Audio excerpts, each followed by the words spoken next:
savent à quoi il sert réellement. Des témoins interloqués parlent de lumières étranges zébrant le ciel la nuit.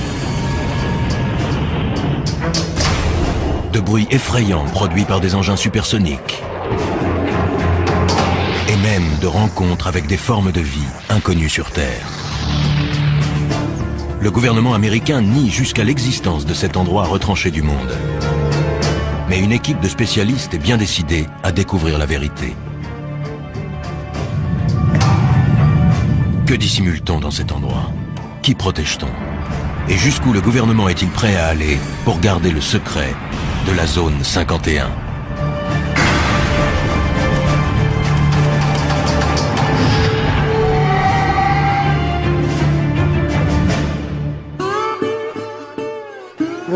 Ce qui est troublant, c'est qu'on nie son existence.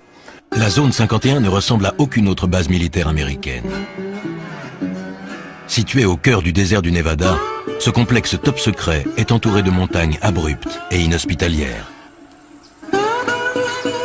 Il est protégé par un système de sécurité infranchissable qui le soustrait au regard des curieux, mais aussi, comme le reprochent certains, au contrôle de l'État. Des avions très étranges ayant été vus dans le ciel, certains pensent qu'on pourrait y procéder à des essais sur la propulsion antigravitationnelle, un système révolutionnaire relevant autrefois de la science-fiction. Chuck Clark est sans doute le plus grand spécialiste mondial de la zone 51. Astronome de profession et passionné d'aviation, il a toujours été fasciné par cette base destinée, au dire de l'armée américaine, à de simples essais aéronautiques. Au cœur du désert du Nevada, la petite ville de Rachel est la localité la plus proche de la base secrète appelée Zone 51. Elle surfe allègrement sur la publicité que lui apportent les rumeurs d'OVNI, mais beaucoup pensent que l'État encourage ceux qui propagent ces histoires d'extraterrestres pour mieux discréditer les observateurs plus sérieux.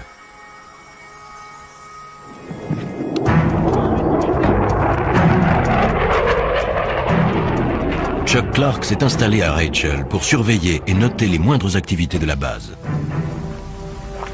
Aujourd'hui, il retrouve l'équipe d'experts qu'il a réunie pour tenter pendant 24 heures et en utilisant tous les moyens légaux possibles de mener l'enquête la plus complète jamais réalisée sur la véritable nature de cette base mythique. Leur mission, une journée et une nuit à l'affût du moindre indice, pour découvrir ce que l'État cache derrière les murs de la base militaire la plus protégée au monde.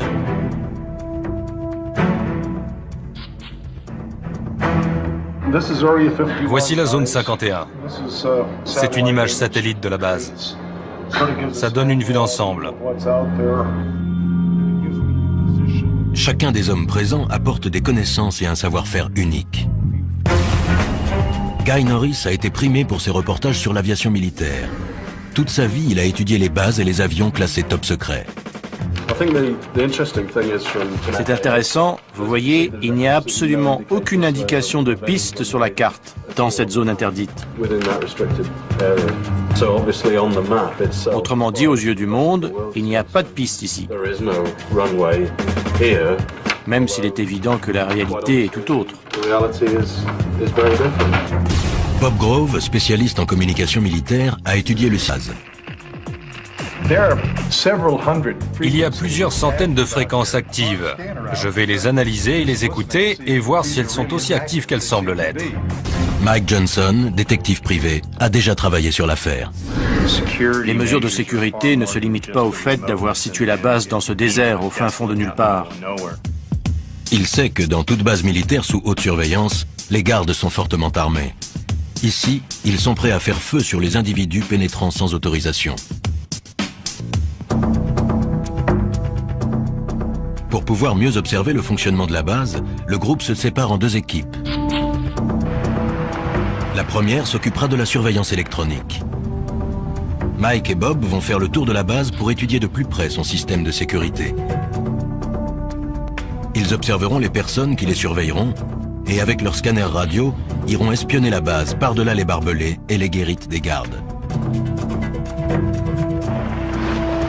Deuxième équipe, surveillance visuelle. Chuck guidera Guy au sommet du mont Tikabou, le seul site offrant une vue sur la base que l'armée n'a pas investie. Chuck va pointer son télescope astronomique non sur les étoiles, mais sur la zone 51. Chuck est déjà allé là-haut des dizaines de fois pour photographier le site et ses opérations.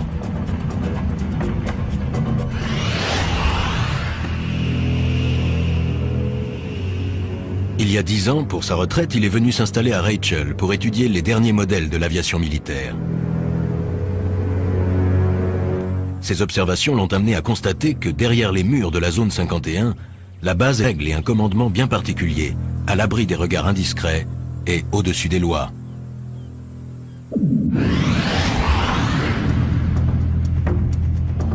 Chuck a découvert jusqu'où pouvaient aller les mesures de sécurité sur la zone. Un jour, alors qu'il marchait dans le désert, il est tombé sur ce qu'il croyait être les débris d'un avion. J'ai voulu sortir le truc du sable par curiosité et j'ai vu une antenne qui dépassait. J'ai dégagé le sable. C'était un émetteur relié à un détecteur placé dans une boîte en plastique. Chuck venait de découvrir un détecteur de mouvement, placé non pas dans la zone tampon sécurisée, mais à des kilomètres du périmètre de la base secrète, dans un espace public. Pour Chuck, ces détecteurs viennent s'ajouter à la longue liste de moyens mis en place par la base pour surveiller de près les faits et gestes d'innocents citoyens.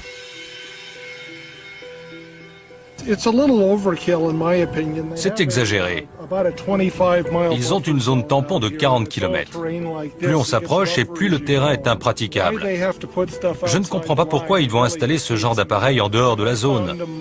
J'en ai trouvé dans la vallée d'à côté, à plus de 12 km de la limite et à 1 km de l'autoroute 375.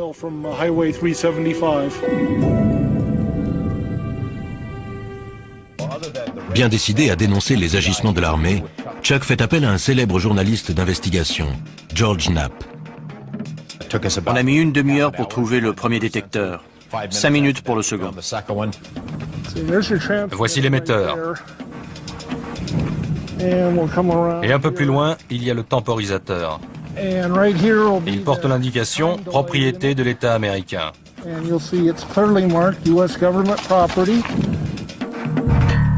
Au total, les deux hommes découvrent plus d'une dizaine de détecteurs destinés à transmettre des informations à la zone 51.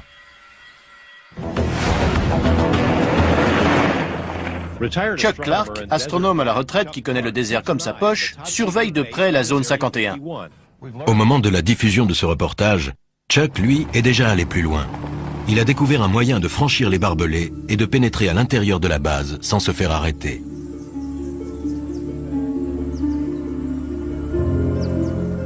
Mais pour cela, il doit parcourir 800 km jusqu'à Denver, dans le Colorado. Ce bâtiment d'allure banale renferme des technologies ultramodernes mises au point par les militaires qui dirigent la zone 51. Chuck peut désormais renverser la situation et espionner la base. En effet, la société Space Imaging possède et exploite ICONAS, le premier satellite commercial à haute résolution. Ce satellite met 98 minutes pour effectuer une révolution autour de la Terre, et les images aériennes qu'il fournit sont tellement précises qu'il peut isoler le bâtiment qui finance la zone 51, le Capitole. Chuck, pourquoi cet intérêt pour cette zone? Je me suis installé là-bas il y a 10 ans, et quand je n'observais pas les étoiles et le ciel, je pointais mon télescope sur la base. Ça doit leur plaire. Ils adorent. Les photos aériennes d'ICONAS permettent à l'équipe de Space Imaging de créer une réplique fidèle en 3D de la zone 51. L'État américain n'apprécie guère Chuck, mais il ne peut empêcher Space Imaging de lui offrir son premier aperçu de l'intérieur de la base ultra secrète. Ça alors. C'est la zone 51 reconstituée grâce aux images d'ICONAS. On peut la survoler à l'aide de ce logiciel. C'est fantastique. J'ai pris des photos de la façade de ces bâtiments, mais je n'avais jamais vu celui-là. On voit du sable sur la piste. Peut-être qu'un engin a atterri récemment dessus ou juste à côté. C'est peut-être aussi juste un trompe-l'œil. Ces gens sont retors. Il faut l'être pour diriger une base pareille. Ce serait bien leur genre. Ouais. Vous allez diffuser ça? Je suis un peu Little Brother surveillant Big Brother. À force d'être à l'affût de détails, on finit par comprendre des choses. C'est aussi sécurisé qu'on le dit et qu'on le voit à la télé? Sans doute plus encore. Ils ont installé des détecteurs à des kilomètres de la zone. Ils vous repèrent bien avant que vous n'approchiez de l'enceinte. Je ne vais pas disparaître après ça. Ça se pourrait. Une fois sa mission accomplie, Chuck reprend aussitôt la route, impatient de faire part de ses découvertes au reste de l'équipe. Mais pendant la zone 51, le gouvernement fédéral lançait déjà sa contre-attaque. Un coup dur attendait Chuck. Un ami m'a appelé. Le FBI était avec lui et m'a demandé ce que je fabriquais dans la zone 51. Il laissait sous-entendre que Chuck allait passer un mauvais quart d'heure.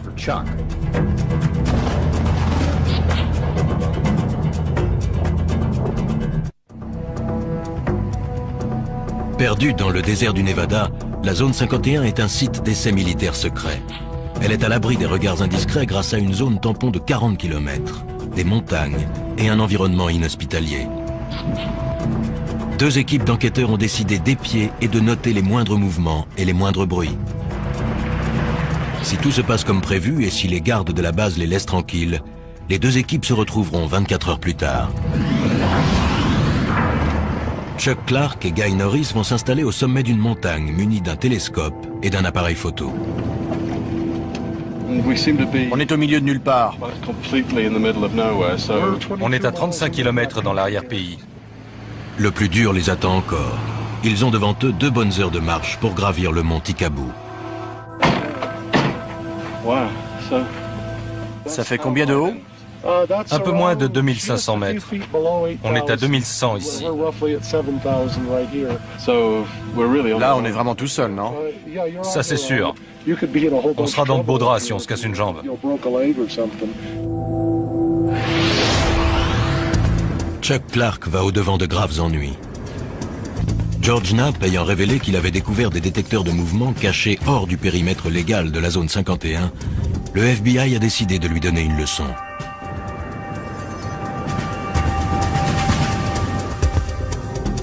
Alors qu'il se promenait dans le modèle 3D de la base secrète, la police fédérale a fait une descente à son domicile. Le FBI a confirmé qu'une perquisition avait eu lieu hier soir au domicile d'un observateur militaire dans la petite ville de Rachel, à proximité de la mystérieuse base militaire appelée Zone 51. Un reportage exclusif. La perquisition a été menée par une unité d'intervention antiterroriste. Le mandat est sous scellé et le FBI refuse de dire ce qui a été saisi au domicile de l'intéressé. Je passais par là en voiture et j'ai remarqué qu'il y avait des types devant la maison de Chuck.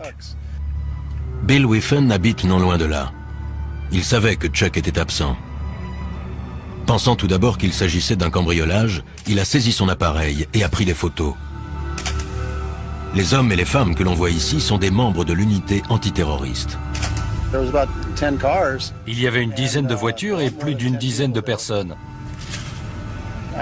J'ai reconnu les insignes et le sigle FBI sur leur veste. Je les ai photographiés. Ils remplissaient des cartons et ils ont emporté un disque dur. Chuck arrive chez lui sans se douter de ce qu'il attend. Voyons voir. Tiens, c'est bizarre. Chuck a perdu le fruit de son travail, mais il se sent aussi traqué dans son intimité et menacé. Le mandat et la liste du matériel confisqué ont été laissés sur la table de sa salle à manger. C'est juste un mandat de perquisition. Ils ont laissé une carte. Et l'inventaire, je suppose. Voyons ça. Mandat de perquisition de la Cour américaine. Unité antiterroriste du Nevada. Rien que ça. Chaque recoin de la maison a été soigneusement fouillé. Ils ont pris un tas de trucs. Des scanners, des radios. Ils ont embarqué 6 disquettes, 15 CD, des photos de la zone 51, des négatifs, 2 albums de photos et l'écran. Ça, je ne vois pas pourquoi. Qu'est-ce qu'ils espèrent tirer d'un écran? Ah, le téléphone. Les nouvelles vont vite. Des voisins et des amis appellent. Allô? Apparemment, le FBI est passé chez moi en mon absence. Non, je n'ai pas encore disparu. C'est pour ce soir. Ce que je fais ne leur plaît pas, mais ce n'est pas illégal. Ils n'ont pas dû apprécier qu'on raconte qu'ils ont placé des détecteurs sur l'espace public. Leur message était clair. Arrêtez.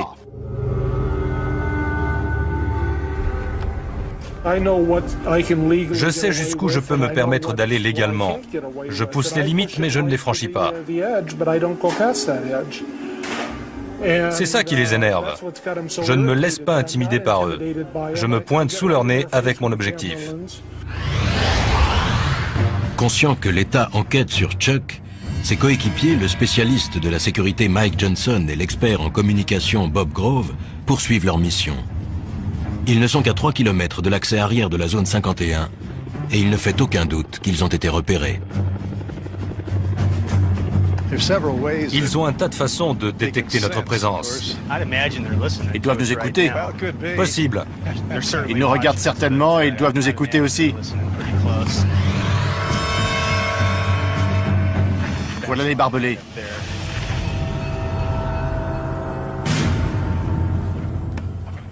Les deux hommes décident de longer les barbelés sans quitter des yeux le bâtiment des gardes. Voyons ce qu'on va trouver. Il y a des détecteurs sur la clôture là-bas. La boîte blanche. C'est bien possible. Allons voir ça de plus près. Ils sont visiblement sous surveillance. J'irai pas plus loin. Oui, allons voir s'il y a quelque chose de l'autre côté de la route.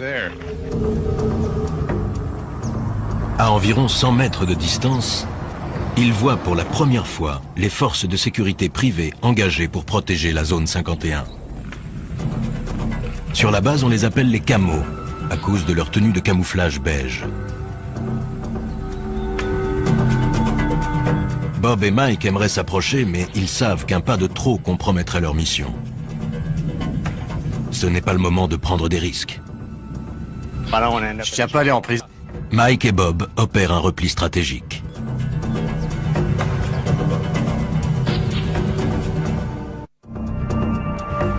Nos enquêteurs souffrent des rigueurs du climat désertique.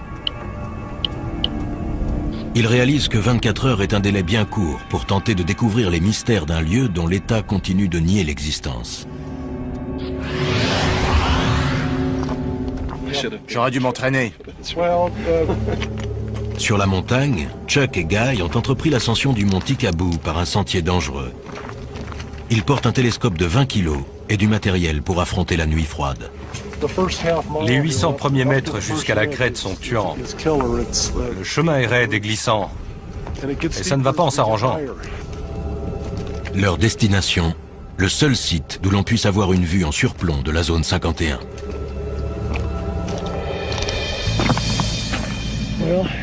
Nous voici au sommet. C'est vraiment spectaculaire.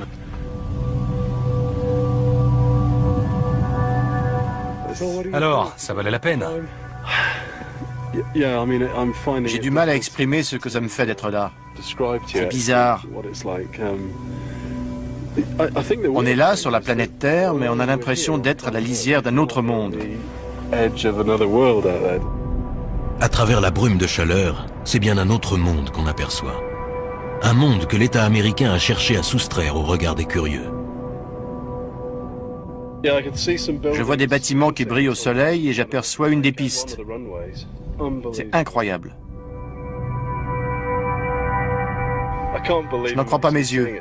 C'est inimaginable. Depuis le temps, c'est vraiment incroyable. C'est pas un mythe. Non, ça existe vraiment. Chuck et Guy se hâtent d'installer leur équipement, car ils savent parfaitement que si d'ici ils peuvent voir la base, elle, peut également les voir. Ils sont à 40 km de la zone 51 et comptent sur le télescope de Chuck et son appareil photo avec téléobjectif pour espionner et consigner la moindre activité se déroulant là-bas. Avec le téléobjectif, l'image sera grossie jusqu'à 50 fois. Je vois. Les deux hommes savent que la base sert à tester des technologies modernes et ultra secrètes, dignes des récits de science-fiction. Sur ce qu'ils peuvent bien faire là-bas, on les soupçonne de plus en plus de travailler sur la propulsion antigravitationnelle. La quête du Saint Graal de l'aéronautique serait sur le point d'aboutir. On parle d'expérience sur l'antigravitation et j'ai vu 2 ou 3 trucs. Quel genre? Des objets qui s'élèvent lentement et restent en suspension durant quelques minutes, filent dans le ciel et puis s'arrêtent instantanément ou font demi-tour à toute vitesse. C'est incroyable. On ne sait jamais à quoi s'attendre. Ils testent toutes sortes de choses ici. En contrebas, dans le désert, déguisés en simples campeurs, Bob Grove et Mike Johnson s'apprêtent à écouter tout ce qui entre ou sort de la zone 51. Ils n'auront pas de vue directe sur la zone, mais Bob pourra écouter toutes les transmissions. Si un phénomène quelconque se produit, on peut le mesurer physiquement grâce à tout un tas d'instruments. Celui-ci, par exemple, vous entendez le bruit qu'il fait?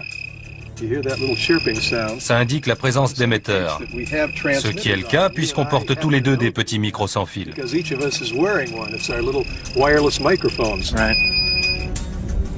Une fois leurs instruments réglés, Bob et Mike se préparent à une longue nuit d'écoute.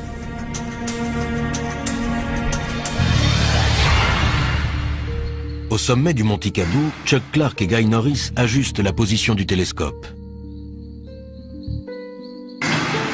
Si un événement se produit, ils n'auront que quelques secondes pour réagir.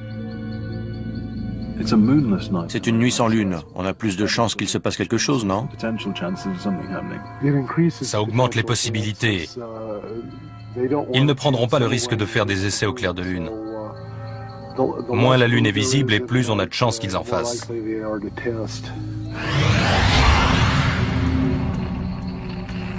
Il est presque 2 heures du matin.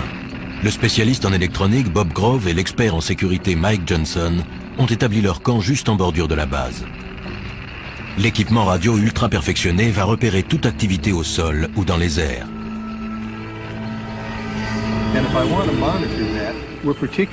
Ce qui nous intéresse particulièrement, ce sont les signaux émis dans cette gamme de fréquences, car c'est celle du gouvernement fédéral, de 160 à 170 MHz. Puis, un peu au-dessus, c'est celle de l'aviation militaire, de 225 à 400 MHz. Ils entendent tous les sons émis dans la zone 51.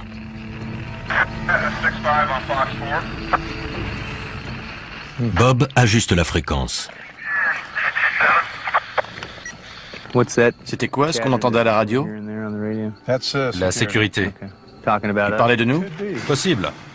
Mike et Bob soupçonnent fortement la sécurité de la base de les surveiller. Toute la nuit, ils se tiendront prêts à une éventuelle intervention.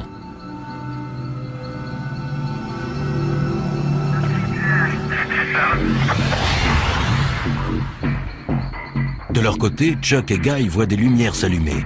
La base semble en activité, même à 3 heures du matin. Depuis que je me suis installé ici, la base s'est énormément agrandie. Elle a dû doubler de taille rien que ces 10 dernières années. Au sommet de la montagne, comme en contrebas dans le désert, règne un étrange silence. Mais soudain, le léger grésillement continu de la radio est interrompu. Bob fait son possible pour stabiliser la fréquence. Il y a un certain nombre de fréquences militaires air-sol actives. Il doit y avoir quelque chose dans le ciel. Et il y a aussi des fréquences de contrôle au sol. Le quelque chose en question se dirige à toute vitesse vers Guy et Chuck. Il y a un point très brillant dans le ciel, juste au-dessus de nous. Vous avez vu ça? C'est fou. Il est toujours là. Il se dirige vers le nord, on dirait. Incroyable. C'était extrêmement lumineux et juste au-dessus du site. C'est peut-être un aéronef éclairé par une lumière directionnelle puissante. Guy espère que l'engin va repasser pour que Chuck puisse le photographier. Mais le ciel redevient soudainement silencieux au-dessus du site. La piste est replongée dans l'obscurité. 5h30 du matin. Le jour se lève. Chuck et Guy jettent un dernier coup d'œil sur la base avant que la brume de chaleur n'obscurcisse l'image. On voit la tour de contrôle à gauche de la colline un peu plus haute, au centre. Elle dépasse de 5 ou 6 mètres. Oui, je vois. On dirait que les véhicules sont sur le côté gauche du nouveau taxiway.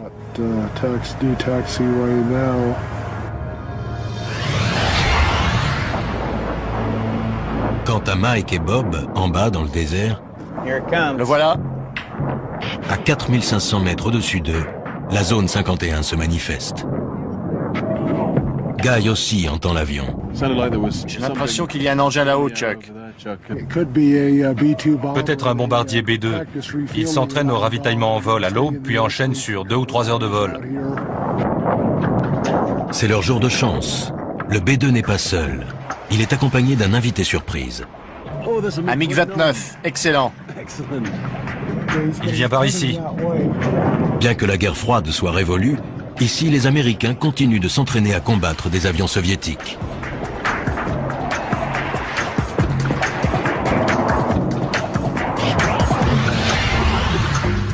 En contrebas, dans la vallée, Mike et Bob sont persuadés que la sécurité de la base les a épiés toute la nuit.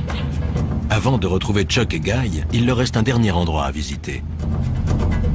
Si j'ai bien suivi les explications de Chuck, l'entrée principale était à une petite quinzaine de kilomètres, en direction de la colline. Alors qu'il s'approche de l'entrée principale, Mike aperçoit une chose surprenante dans son rétroviseur. Un véhicule arrive derrière eux à toute allure.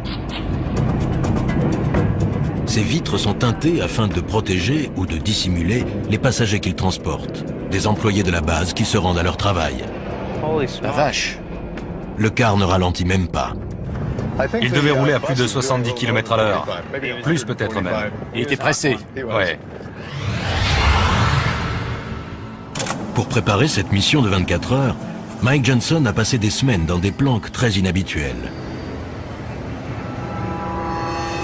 Son but, dénicher un employé qui, pour la première fois, accepte de parler de la vie sur la base. Pour un enquêteur comme moi, c'est ahurissant de voir à quel point le secret de ce complexe est bien gardé.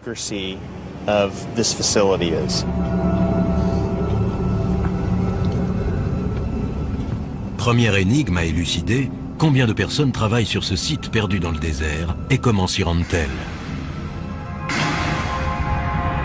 La zone 51 est située à 230 km au nord de Las Vegas. Depuis des années, on raconte que 5 jours par semaine, une mystérieuse compagnie aérienne transporte des centaines d'employés depuis un aéroport situé près de Las Vegas jusqu'à la base secrète. La compagnie s'appellerait Janet Air, J-A-N-E-T, ce qui signifierait en anglais « Just Another Non-Existent Terminal », encore un terminal qui n'existe pas.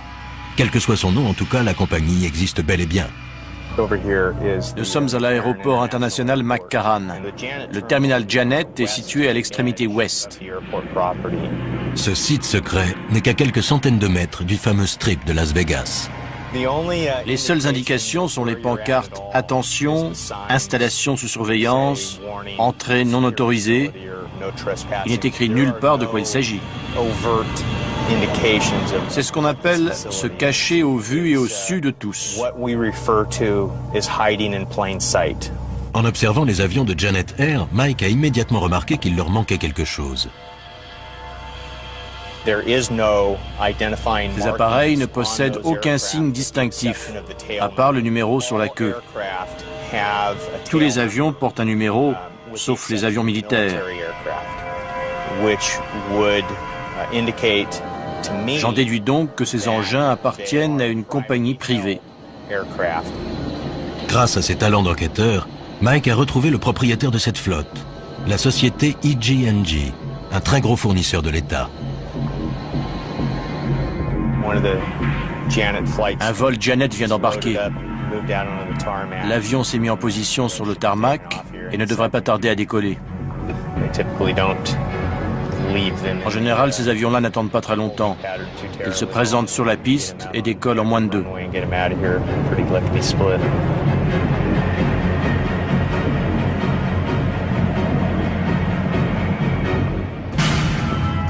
Chaque jour, des centaines d'hommes et de femmes franchissent ces grilles pour aller travailler sur la zone 51.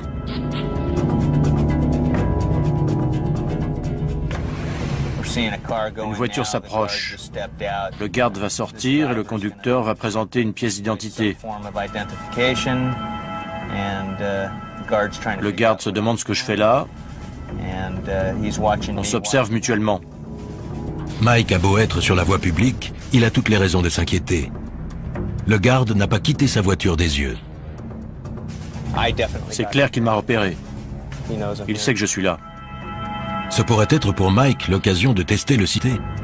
Mais il sait qu'il risque de compromettre la mission ou de finir en prison.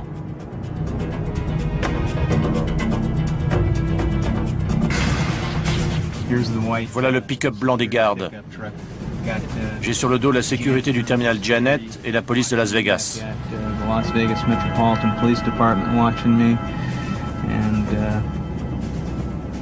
Ça m'étonnerait fort qu'aucun type en civil ou en uniforme ne vienne me demander mes papiers. L'étau se resserre non seulement au sol, mais aussi dans les airs.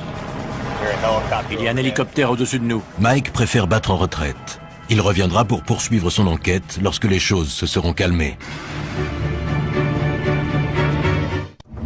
Les 24 heures sont presque écoulées, mais Mike et Bob touchent au but. Je vois des panneaux oranges à flanc de colline, là. D'après Chuck, ils marquent la limite. Il y a des équipements de surveillance là-haut, et la limite est juste là. Oui, on y est. Moi, j'irai pas plus loin. Ce modeste tronçon de route est l'un des lieux les plus surveillés de la planète.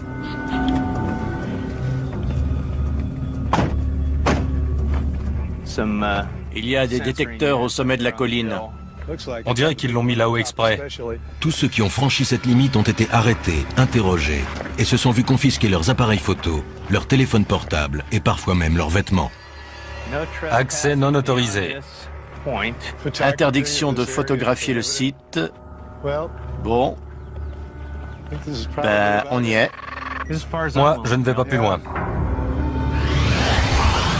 Si des centaines de personnes travaillent sur la zone 51, pourquoi aucune d'elles n'a-t-elle jamais parlé? Quel genre de menace l'État fait-il peser sur elles? Mike a réussi à découvrir l'adresse de certains des employés qui garent leur voiture dans l'aérogare sécurisé de Las Vegas avant de s'envoler vers la base ultra secrète. Il est temps pour lui de passer à l'étape suivante. Un 4x4 noir franchit les grilles de sortie. C'est peut-être la chance de sa vie. J'ai passé quelques jours en planque à observer ce qui se passait. Grâce à quelques recherches, j'ai réussi à retrouver le propriétaire du véhicule. C'est un employé du site d'essai. Mike est bien décidé à suivre cette personne qui pourra lui dévoiler les mystères de la zone 51. Il suit de près la voiture noire qui s'engage sur l'autoroute. Les événements prennent une tournure favorable. Plus cet individu s'éloignera des regards intimidants des gardes de la base, et plus il sera susceptible de parler. Je ne sais pas du tout quel moyen de pression l'employeur ou l'État utilise, mais les employés doivent vraiment être tenus au silence. Je n'ai jamais vu un secret aussi bien gardé. La circulation intense complique la poursuite, et l'espace d'un instant, Mike perd sa cible de vue. La voiture que je file est au moins 400 mètres devant moi. Mike réussit à recoller au véhicule.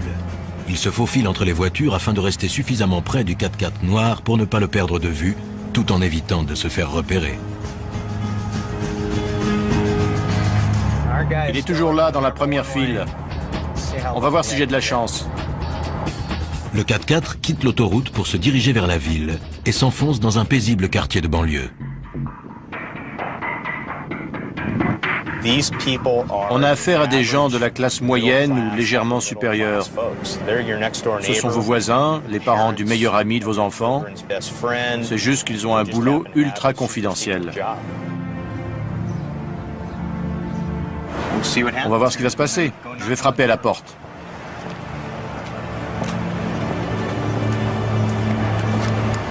Les réponses aux questions de Mike se trouvent-elles derrière cette porte? Quel secret va-t-il découvrir? Je m'appelle Mike Johnson. Je suis détective. Je ne viens pas vous causer d'ennuis. On a vu votre véhicule sortir de l'aérogare de Janet et on aimerait que vous nous parliez de la zone 51. Pas de commentaire. La porte s'est refermée et voilà. Sa réaction me conforte dans l'idée qu'il travaille bien là-bas. Mais voilà, il refuse de parler. Les règles strictes de confidentialité imposées par l'État sont un obstacle de taille. Mais Mike est patient. Il compte bien trouver quelqu'un qui acceptera de parler. Je vais devoir approfondir les recherches, dénicher un employé mécontent et prêt à parler, ou tout au moins à reconnaître avoir travaillé sur la zone 51.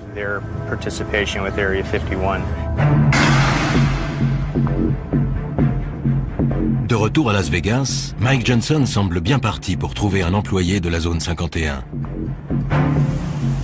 Un informateur lui a suggéré de se rendre dans cet hôtel tout à fait ordinaire.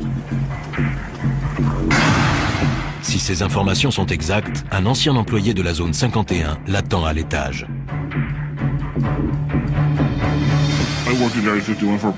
J'ai travaillé sur la zone 51 pendant environ 14 ans, des années 1980 au début des années 90. C'est gagné. L'homme est prêt à se confier, mais uniquement à condition qu'on taise son nom, qu'on masque son visage et qu'on déforme sa voix. On a mis des vies en danger et compromis, voire brisé des carrières pour garder le secret sur la nature. Mike a planqué des heures durant devant l'aérogare de Janet Air, la compagnie desservant la zone 51. Cet homme l'empruntait 5 jours par semaine. Quand on arrivait, on garait son véhicule et on pénétrait dans le terminal, où nos affaires étaient fouillées. Il vérifiait qu'on ne transportait pas de magnétophone, d'appareils photo ou de choses de ce genre. Monsieur X confirme la précision du modèle 3D de la base reconstituée d'après photosatellite. Oui, c'est tout à fait ça. Il explique qu'à l'intérieur de la base, la peur est omniprésente. Les mesures de sécurité à l'égard du personnel sont bien plus strictes que ce qu'on peut voir à l'extérieur. Quand vous appeliez chez vous, il fallait faire très attention à ce que vous disiez à votre femme ou à vos enfants par rapport à où vous étiez, quand vous alliez rentrer et par quel moyen de transport.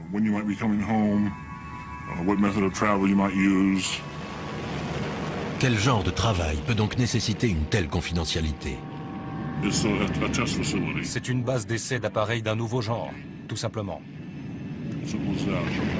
Les États-Unis montent des projets classés secrets pour une raison ou une autre, et les appareils sont testés et mis à l'épreuve sur ce site. D'après cet homme, la zone 51 ne ressemble à aucune autre base aérienne militaire. C'est une armée distincte de l'armée de l'air régulière. Et les individus qui y travaillent savent qu'ils sont à part et d'une certaine manière au-dessus de l'armée de l'air régulière. Il affirme que les personnes qui dirigent la zone 51 n'hésitent pas à mettre en danger la vie de leurs employés. Ils ont un pouvoir absolu et sont corrompus. Les individus qui dirigent le site fonctionnent comme les personnages d'Apocalypse Now. Ils n'ont aucun scrupule. Ils remplissent leur propre mission.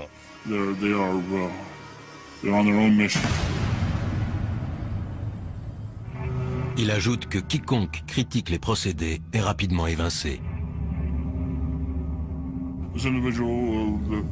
Je connaissais un employé qui a exprimé ses inquiétudes concernant le personnel, qu'on exposait à des produits chimiques toxiques, à des déchets dangereux.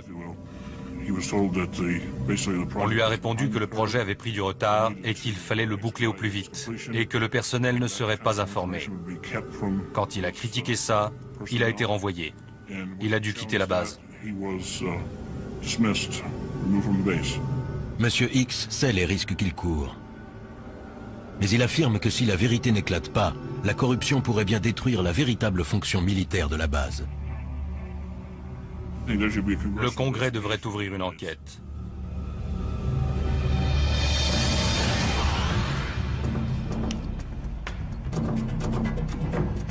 Sur le terrain, affamés et épuisés, Chuck et Guy vont devoir à présent affronter une descente raide et délicate. Ils ne seront sûrs d'avoir échappé à la sécurité qu'une fois arrivés sains et saufs au lieu de rendez-vous avec le reste de l'équipe.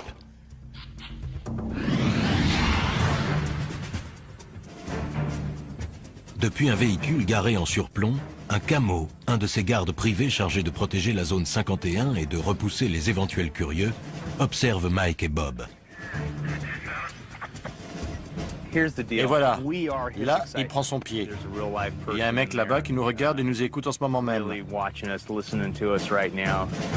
Il doit rigoler en m'entendant parler de lui.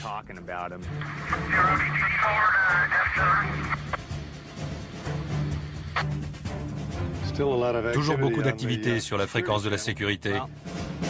On a vu tout ce qu'on avait à voir, j'irai pas plus loin. Inutile de tenter le diable. Désormais certains que la sécurité a été alertée, ils savent qu'il est temps pour eux de rejoindre Guy et Chuck.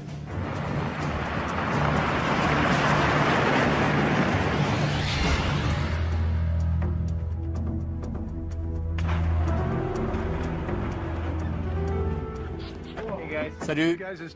Vous êtes aussi fatigués que nous? Pire. L'enquête de ces hommes a prouvé que la base était en pleine activité. La radio crépitait, une mission se préparait. On avait une vue excellente de la base. C'était incroyable à une telle distance. Si ce qu'a rapporté M. X est vrai, des hommes comme Chuck Clark et son équipe sont le seul espoir de voir un jour réformer une base militaire qui perd pied avec la réalité à cause d'un excès de confidentialité.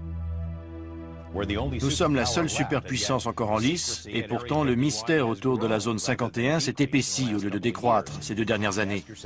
Pourquoi? Pourquoi les militaires entourent-ils la zone 51 d'un tel mystère? Est-ce pour protéger la sécurité nationale des États-Unis ou simplement pour couvrir des activités plus troubles? En tout état de cause, le gouvernement reste muet. Alors si vous passez un jour par le désert du Nevada, allez donc jusqu'à la zone 51 et regardez à travers les barbelés qui protègent le site. Car pour Chuck et ses amis, une chose est sûre, si vous cherchez des réponses, c'est là que se trouve la vérité.